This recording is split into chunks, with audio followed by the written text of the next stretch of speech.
Ang ugat ng halamang ito ay dinidikdik at binababad sa alak para muling manumbalik ang sigla ng kalalakihan pagdating sa usaping mag-asawa. Ito ay ang Buddha belly. Ang ugat din ito ay pinananapal sa mga malalalim at malulubhang sugat para sa kaagarang paghilom. Ang ugat nito ay kilalang kilala din sa China bilang pangunahing gamot sa mga impeksyon dahil yan sa taglay niyang natural antibiotic. Kasama na din na nagagawa nitong magamot ay ang paninilaw ng balat at mga mata dahil sa sakit na jaundice. Ginagamit din itong pangalis ng sakit sa katawan.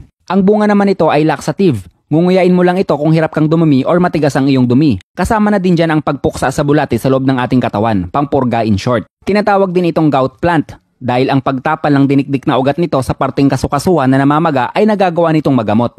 Kung natuklaw ng makamandag na ahas, uminom agad ng nilagang ugat nito at agad isugod sa pinakamalapit na pagamutan. Dahil ang halamang ito ay nagagawang mapabagal ang pagkalat ng lason sa kamandag sa katawan ng natuklaw ng ahas. Paalala lang po sa mga buntis, huwag po kayong iinom nito. Pwede pong makasama ito sa dinadala niyong bata. Pwede pong itong gamitin ng buntis kung namamaga ang inyong kasukasuhan.